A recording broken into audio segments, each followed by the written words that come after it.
All right, for today's video review, we're going to be taking a look at Beast Wars Neo Saberback. And yeah, this is an interesting figure, kind of a mixed bag, honestly. This is the third and only other Beast Wars Neo Predacon that I have personally. Took a look at Sling and Gildart in the last couple reviews. And yeah, I generally like Saberback. This is actually, I have kind of a soft spot for this figure just because of those three molds of the Beast Wars Neo Predacons that I have now, this is the only one that I actually did have as a kid. Not as Saberback. I had a Beast Machine's Striker, which has long since kind of broken, because if you're unfamiliar, that figure is one of the ones that really suffers from gold plastic syndrome, or I guess more accurately brown plastic syndrome. So it was cool to get this figure again. And in a stegosaurus mode, I generally think he looks pretty good. I love the blue and purple kind of patterning on the top there. Lots of great sculpted detail in terms of like the skin texture there. I feel like the tail maybe sticks up a little bit weirdly, but it's mostly fine. Then obviously he's got these kind of, cybernetic chunks on the back of his legs that will become his robot mode feet. And then weirdly enough, he does have another spine underneath here, like one of these, and the Stegosauruses definitely don't have that. So it's a little bit weird, but it's mostly stays out of the way. But yeah, no, I think he looks pretty good in his Stegosaurus mode. It's really most of the issues I have with this guy are in robot mode. In Stegosaurus mode, I feel like it's pretty good. In terms of comparisons in this mode, just for a standard one, here he is with Kingdom Sideswipe, so you can see what he looks like with an average size deluxe in this mode. For another Stegosaurus comparison, here he is with Studio Series Snarl, so you can see what they look like. Obviously, very different aesthetics, but for what it's worth, that's what they look like together. And then here he is with Sling and Gildart. Again, there's plenty of other Beast Wars Neo Predacons. These are the only three that I personally have. I've got some of the other molds that were used for Beast Wars Neo Predacons, but like the Beast Machines versions or whatever. But these are the only ones that I actually have in their original colors, and they make for a nice little trio. I think if there's anyone that I would really want to get, I'd really like to get Dead End, the like Nautilus mold. I think that one looks really cool, but it's kind of hard to find that one for a decent price on the aftermarket, at least in my experience. But yeah, they look good together. In terms of transformation, so he does also have this like third kind of trap mode that the other Predacons do. The other ones weren't really anything to write home about, but his is super weird. I feel like, what you're supposed to do is kind of unpeg the tail here and then bring it up, and then this will be his weapon in robot mode, and it basically spreads open like this, and it's kind of hard to get it to stay sometimes, but you want it up like it's just like this big flower, and then you're supposed to kind of like spread his legs out to the side just so he's kind of like sitting like that, and that's the trap mode. Just a big weird flower going off of the corpse of a Stegosaurus.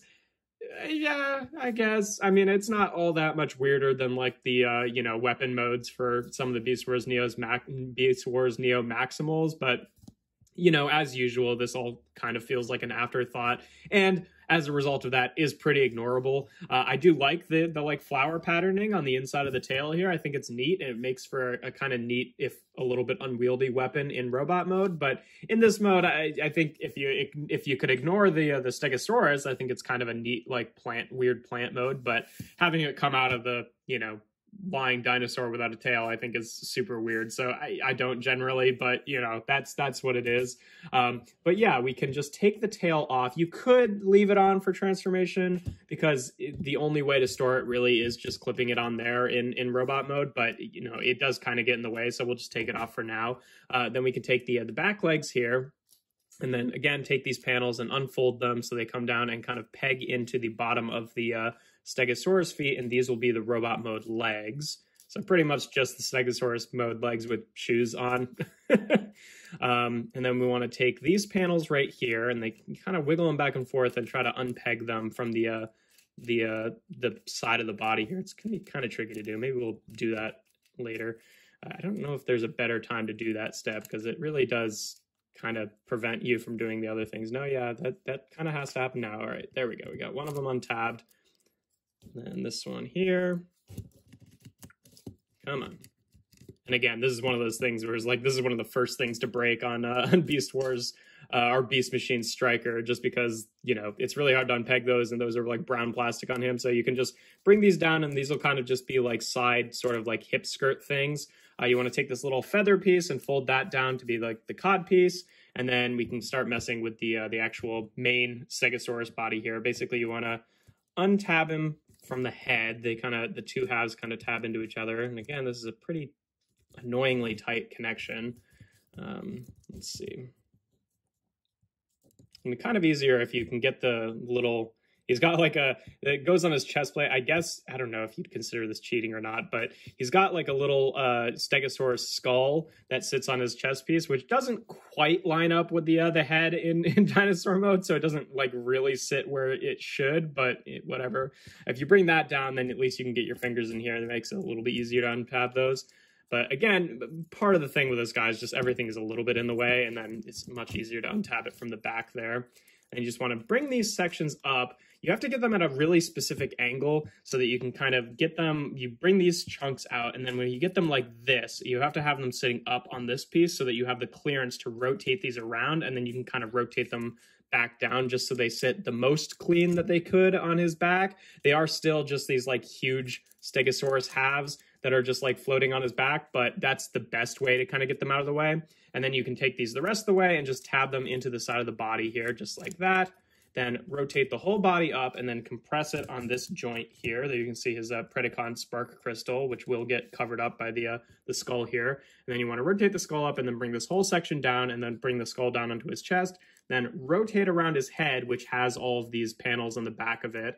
And then you can kind of spread these out to the side. They're each just like individually clipped on there, which makes it really annoying to find this guy in the aftermarket, like having all of the, the proper spines. Mine was boxed, thankfully, when I got it, so I didn't have to worry about that. But you just bring that down onto his back. And then for the arms here, you want to take the little toes and just flip them up onto the forearms. And then the hands will fold out of the front legs here and click into place. This one's a little bit tight, so it can be a little bit annoying, but yeah, there we have Saberback in his robot mode. And yeah, definitely a weird vibe here. Just to get it out of the way, I do want to say that, I know that this is a Japanese toy and the original mold was Japanese, and so it's probably not as much of like a hot button topic over there as opposed to actually in America, but it's rough that he's got like a, kind of stereotypical Native American sort of headdress thing going on. It's kind of a rough aesthetic for this figure. Like, the feather detail, like the tribal stuff, like I think it, it doesn't quite cross the line, but the headdress I think is kind of a tough pill to swallow, at least for me. I don't know. So yeah, I don't love that, but it kind of is what it is. In terms of articulation, the head is on a swivel, but it kind of takes this whole sort of like spine ponytail with it. So like this also has a hinge in the middle, so you can kind of maneuver this around so it's mostly out of the way, but you can't really get his head moved past there and there before it starts like bumping into the backpack section or like, the big, arm sections. So yeah, it's a decent swivel nonetheless, and then the shoulders are on ball joints so they can rotate around like that. He has a bicep swivel.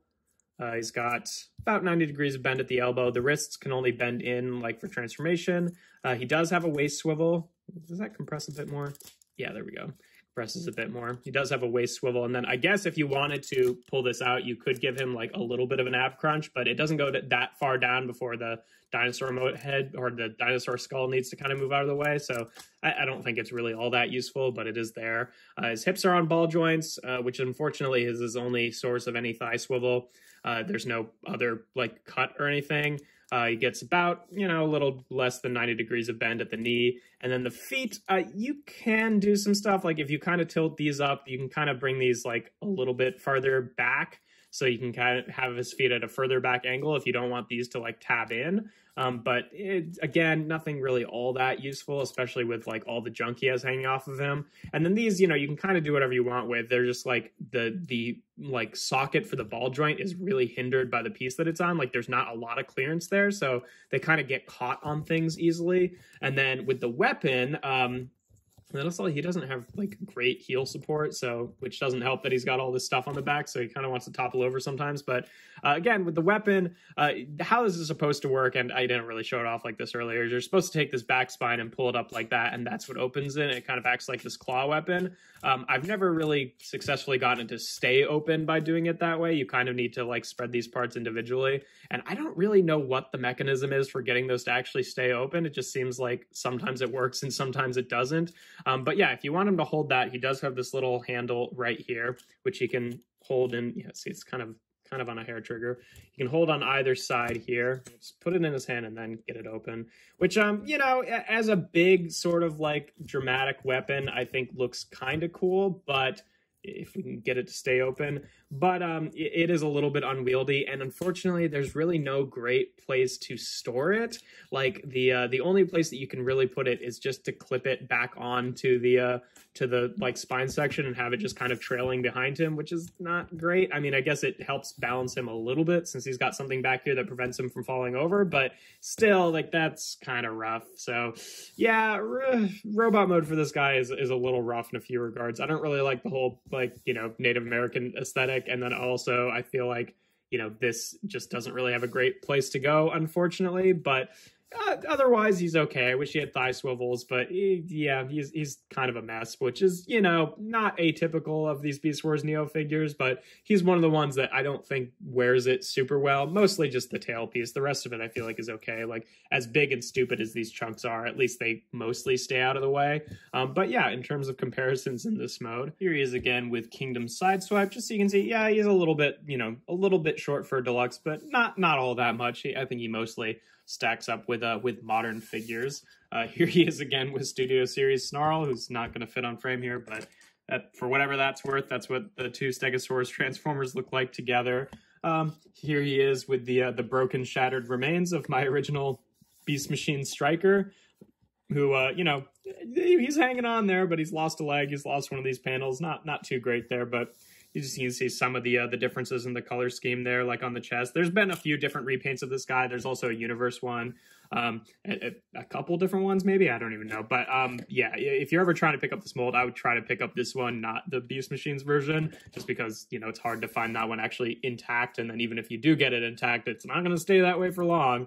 And then last but not least, here he is again with Gildart and Sling, just so you can see what my little trio of Beast Machines, or Beast Wars Neo Predacons look like together. And yeah, they're a fine looking bunch. Again, the kind of aesthetic of Beast Wars Neo was always a little bit weird and kibbly, so if you don't like that, then, you know, he's another figure that does that.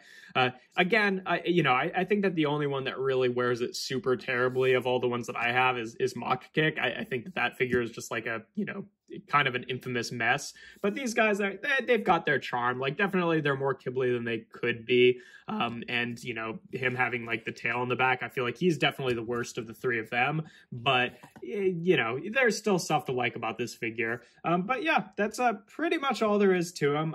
You know, kind of a weird stereotype, kind of weird and messy and kibbly, but the Stegosaurus mode, it looks pretty nice, so for whatever that's worth. But yeah, if you enjoy my videos, make sure to leave a like and consider subscribing to the channel. I do reviews every Tuesday, Thursday, and Sunday. Make sure to check me out on my Instagram account. That's toys.n.art. And without further ado, if I can get this to stay open. Without further ado, here we have Beast Wars Neo Deluxe Class Saberback. Yeah, good enough. Hold it. Cool.